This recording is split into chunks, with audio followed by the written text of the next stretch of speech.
দালানে কিন্তু ফিস্টের তোড়জোড় শুরু হয়ে গেছে, একটু পরে মাংস নিয়ে চলে আসবে। কিন্তু আমরা বাড়িতে ঢুকবো কি করে গো? আর যদি ধরা পড়ে যাই তাহলে কিন্তু সব মাটি হয়ে যাবে। আরে বাবা দেখো না, এই কংস মামাই না ঠিক একটা ব্যবস্থা করে দেবে বাড়ির পেছনের দরজা দিয়ে ঢোকার। মানেটা কি? আমি কেন? ঝামেলা তোমরা পাকিয়েছো, তোমরা সামাল দেবে। এই কংস মামা দাঁড়ান, আমি আপনাকে হেল্প করলাম, আপনার প্রবলেমটা সলভ করে দিলাম, আর আপনি এইটুকু করতে পারছেন না? যতই হোক আমি তো চ্যালেঞ্জটা জিতেছি, কি তাই না রিঙ্কি? হ্যাঁ সে তো হবেই, কারণ হেরে যাওয়াটা তো ঝিল্লি চৌধুরী স্টাইলই নয়। আর মেজদা ভাই দেখ, পলু দ্বারা কিন্তু আলটিমেটলি গেল না।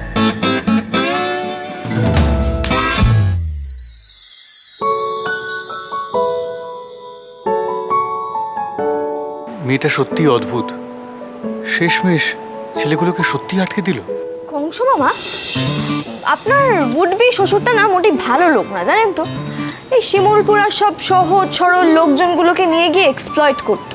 ঝিল্লি চৌধুরী যা করেছে সেটা যদিও নিজের স্টাইলেই করেছে, কিন্তু আখেরে তাতে সবার ভালোই হবে, সে আপনি আমাকে যতই ফ্রড ভাবুন। হ্যাঁ ঠিক আছে, পাকা পাকা কথা বলতে হবে না।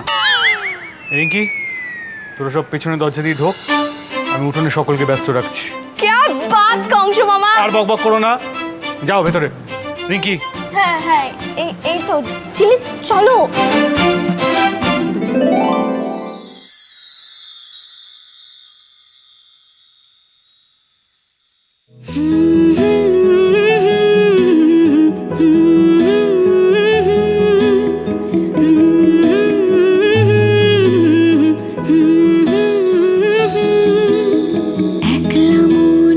রিক্সা চলে, দমকা প্রেমের গল্প বলে, শুকনো পাতার সন্ধে বেলার গান,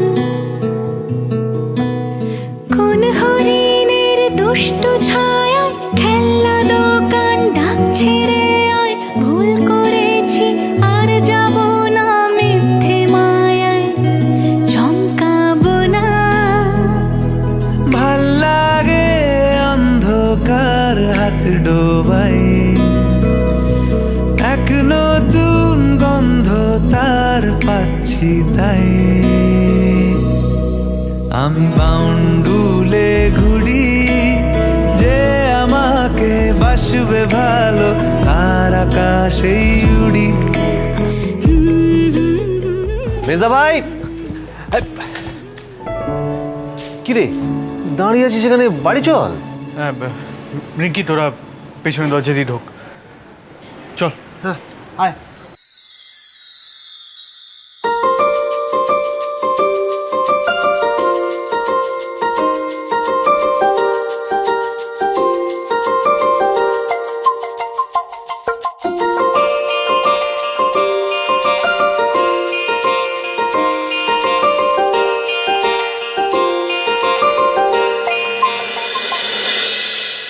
কেন গেলি না? আমাকে উত্তর দে, কেন গেলি না তোরা ওখানে?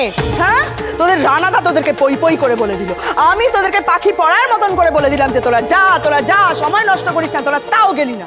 কেন গেলি না? এবার ভাইয়াজিকে রানা কি উত্তর দেবে? পুরোটা তখন রানাকে ঝেলতে হবে, রানার উপর দিয়ে পুরো বিষয়টা যাবে। কেন তোরা গেলি না? এখন মুখ বন্ধ করে দাঁড়িয়ে আছিস, তোরা গেলি না? সাধু বাবা, ওই সাধু বাবাই তো যেতে বারণ করলো। কি বললো বলো তো? যে শিমুলপুরা বাইরে পা রাখে না, তাহলে খুব বিপদ। কে সাধু বাবা? আরে কোন সাধু বাবা? তোরা কদিন চিনিস? কোথা থেকে এসেছিস সেই সাধু বাবা? মানে ওই সাধু বাবা একটা কথা বললো, তোরা মেনে নিলি কথাটা? ও মা, কোথা থেকে এলো? মানে ওরা তো ঘরের ভেতর থেকে এলো। হ্যাঁ, মাটি ফুঁড়ে বেরোলো ঘরের ভেতর। একদম আমাকে আজগুবি কথা বলবি না বলে দিলাম। তুই আমার ভালো লাগছে না এইসব বাজে কথা শুনতে।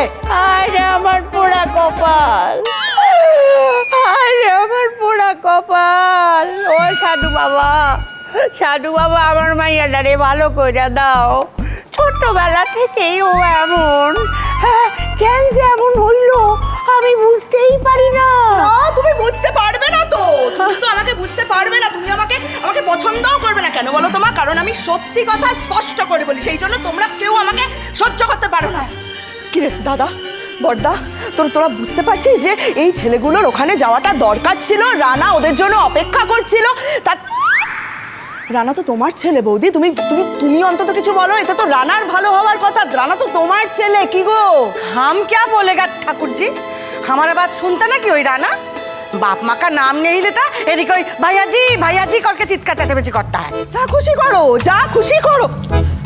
বলছি দাদা, বড় বৌদিকে তুমি জন্মদিনে একটা হিন্দি ডিকশনারি কিনে দিয়েছিলে না? সেটা আছে এখনো? না উয়ে খেয়ে ফেলেছে, উইগুলো হিন্দি শিখে গেছে। উনি এখনো শিখতা নেই হ্যাঁ, উল্টো পাল্টা হিন্দি এক্সপ্রেস চালাতে হয় আর আমার মাথা টন টন করতে হয়। তোরা বুঝতে পারছিস না কেউ, তোরা কেউ রানার কথা ভাবছিস না দাদা, কেউ ভাবছিস না। আরে বাবা, ভাইয়াজির কাছে তেঁতুল পাতার মান সম্মানটাও নষ্ট হলো, তোরা সেটাও ভাবছিস না। আচ্ছা সেটাও ছেড়ে দিলাম, সেটা আমি ছেড়ে দিলাম। এই যে ভাইয়াজির মেয়ে খেয়ালির সঙ্গে আমি ঋষির বিয়ের পাকা কথাটা করলাম, তার কি হবে? এখন তো দুটো বাড়ির মধ্যে একটা সম্পর্ক তৈরি হবে, তার কি হবে? পিমনি, কেন বারবার এক কথা বলছো বলো তো? এসব অবাস্তব কথা। অবাস্তব কথা মানে কি বলছে? ওইসব কেন অবাস্তব কথা কেন হতে যাবে?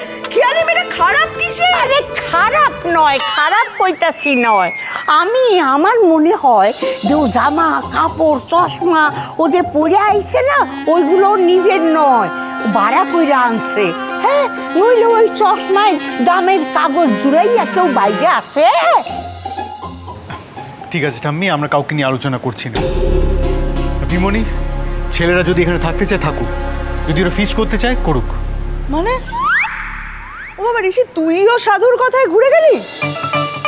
বাবা, তাহলে তুই জেসে সাধু নয়, মানে তোকে তো ঘোরানো সোজা নয় বলতো, তোকেও ঘুরিয়ে দিল যখন, তাহলে তো সেই সাধুকে আমাকে একবার দেখতে হচ্ছে। আমি তাহলে দেখে আসি কি সেই সাধুকে? তো আমি একবার নেই, চলে গেছে।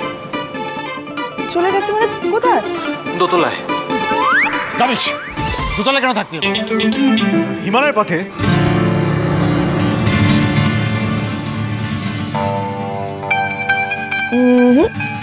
ডাল মে কুছ কালা হ্যায়। আয়াটা কোথায়? অনেকক্ষণ দেখতে পাচ্ছি না, আয়াটা কোথায়? তুমি দেখেছো বৌদি? না না, আমি দেখিনি। আর আমি কেন দেখতে যাব বলো তো? ওই মেয়েটা কোথায়? হ্যাঁ, একটা উড়নচণ্ডী মেয়ে উড়ে এসে জুড়ে বসেছে। আমি ভেবেছিলাম মেয়েটা বিদায় হয়েছে, তা না, এসে নানা রকম কাণ্ড কারখানা শুরু করেছে। দিদি, তুমি জানো ওই মেয়েটা কোথায়? না, কি জানি। তুমিও জানো না, তুমিও জানো না, আমিও জানি না, ঠাকুরজিও জানে না, কেউ জানে না। রিজুদা, একবার শোনো না। কি হয়েছে? বলছি তুমি যে বলেছিলে ঝিলি দিদি নাকি আমাদের সাথে ফিস্টি করবে, তো সে কোথায়? আমি এখানে।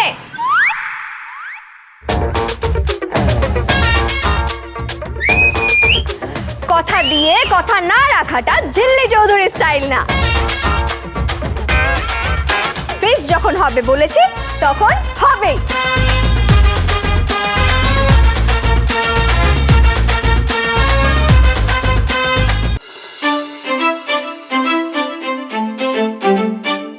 সর্বনাশ। রেজা ভাই, ঝিল্লি আর পিমনি মুখোমুখি। ফিস্ট হবে, ফিস্ট হবে বাড়িতে। এই যে ছেলেগুলোকে আটকে রাখছো, ভাইয়াজি যদি জন্মাষ্টমীর মতন আবার এসে এই তেঁতুল পাতায় কোনো একটা ঝামেলা বাঁধায়, কে সামলাবে? কে সামলাবে? তুমি সামলাবে? যখন জিজ্ঞেস করবে যে এরা কেন গেল না, কি উত্তর দেবে?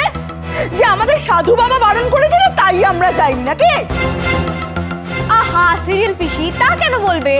ওরা তো ওইখানে যাচ্ছিল ওই প্যাকেটের লোভে, তাই না? তার থেকে তো এখানে ভালো মেনু, ভাত আর মাংস, সেই জন্য ওরা আটকে গেছে। ভাত আর মাংস, সেই জন্য ওরা আটকে গেছে। ওরা ভাত মাংস খাওয়া চাঁদা দেবে? চাঁদা দেবে ওরা? কি যে কটা এখানে দাঁড়িয়ে আছে, কার ক্ষমতা আছে যে মাংস ভাত খাওয়ার চাঁদা দেবে? হ্যাঁ,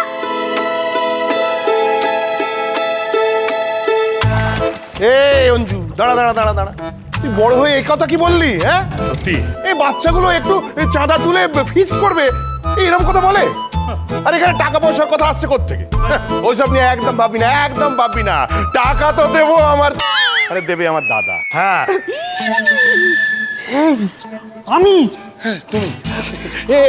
এই বলছি, বাপি, পুলু, বলছু, ভোলা, শোন, গেল বছর মনে আছে তোদের ওয়ার্ল্ড কাপের সময়? হ্যাঁ, বাজি ধরেছিল বড়দা, 5,000 টাকা গোহারা হেরেছিল। হ্যাঁ, জেঠু তো সচমুচ বাজি হেরেছিল। হ্যাঁ, তাহলে তো জেনুইন খাওয়ানো উচিত।